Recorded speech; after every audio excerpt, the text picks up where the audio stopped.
सध्या राजकारणातल्या याच्यातल्या फारच उलथापालथी झाल्यात. ह्या उलथापालथीत आपली भूमिका कशी असेल काय सांगा?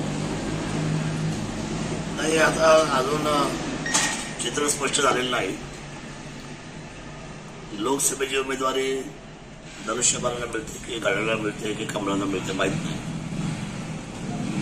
पण तिन्ही महत्वाचे पक्ष, घटक पक्ष, मग त्याच्यामध्ये आदरणीय एकनाथ शिंदे साहेब असतील, देवेंद्रजी असतील, अजितदादा असतील, एकत्र बसून निर्णय घेतील आणि त्या निर्णयाबरोबर आम्ही सगळे मंडळ राहणार आहोत आणि त्या ठिकाणी त्या निर्णयाच्या बाजूने आम्ही सगळी मंडळी आणि कार्यकर्ते काम करणार आहोत. तालुक्याचा जर अभ्यास पाहिला तर 2024च्या निवडणुकीत आपण रिंगणात असाल का नसाल काय सांगा?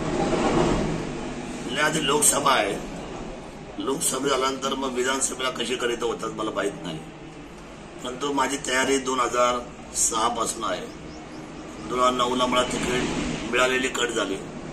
2014ला मला पुन्हा तिकीट डावलण्यात आली. 2014ला मग मी महाराष्ट्र नवनिर्माण सेना राजसाहेब ठाकरे यांच्या पक्षाने तिकीट मागितली. त्या रेल्वे इंजिन सारख्या नवीन चिन्हावर तालुक्याच्या तमाम मायबाप जनतेने मला आमदार केलं. 2019ला मी मूळ पक्ष शिवसेनेमध्ये पुन्हा कार्यरत झालो आणि तिथून तिकीट घेऊन लढलो. पण त्याच्यामध्ये डिवायडेशन झालं आणि त्या डिवायडेशनमध्ये मतांच्या विभागणीमध्ये माझा पराभव झाला हलक्याशा मताने. माझा 2024 आहे. माझी तयारी ती 2006 पासून कंटिन्यू आहे. मी कधी मुंबईला जाऊन 2 महिने बसतो, पुण्याला जाऊन 8 महिने बसतो असं माझं काम नाही.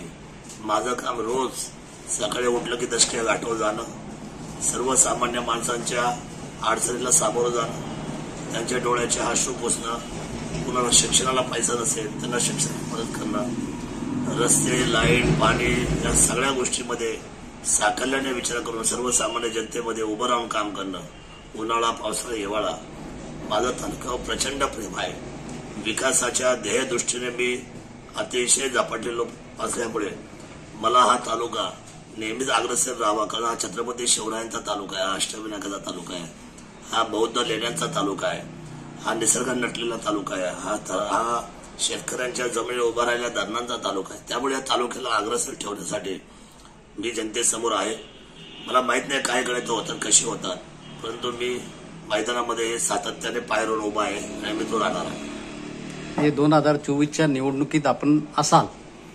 नाही, मी जोपर्यंत शॉर्ट झाले तोपर्यंत असाल. 24च काय 5-5 वर्ष येतात आणि जातात. त्याने काय पक्षाच्या राजकारण तालुक्याला काही फरक पडत नाही. तालुका हा माणसावर मतदान करणार आहे, पक्षावर नाही करणार. पक्षावर जर आमदार ठरला असता तर मला 2014ला रेल्वेच्या लोकांच्या लोकांनी निवडून दिला असतं. हा तालुका हुशार आहे, सध्या नाही.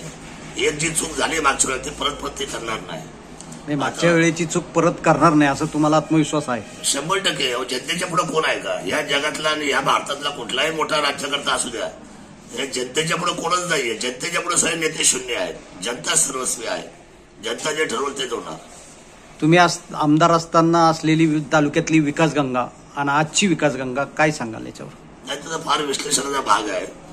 मी तर असं म्हणतो की म्हणजे करंगळे एवढं सुद्धा काम विद्यमान आमदारांवर झालेलं नाही. ते फोल ठरले. आता आमच्याकडे आले म्हणून आज शेवटचा फंड त्यांना 5-5, 10-10, 15-15 लाखाचा मिळाला. ठोस अशी मोठी काही कामं नाही. जल जीवनचं काम ते आहे ते केंद्राचं आहे. त्या केंद्राच्या कामाला ते आपलं काम म्हणतात. त्यांच्याकडे दूरदृष्टी नाही आणि राजकारण करायला ठीक आहे, वडिलांचा आसरा होता किंवा त्यांचं नाव होतं. मला एक विषय वाटतं, हे मोठ्या घरातले पोरं असतात ना, ही काही कामाचे नसतात.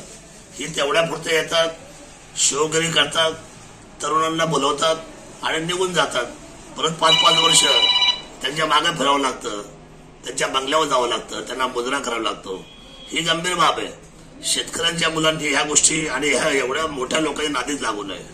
बंगल्यावाल्यांच्या नादी लागणं म्हणजे आपल्या स्वाभिमानाला धक्का पोहोचण्यासारखं आहे असं माझं स्पष्ट मत आहे.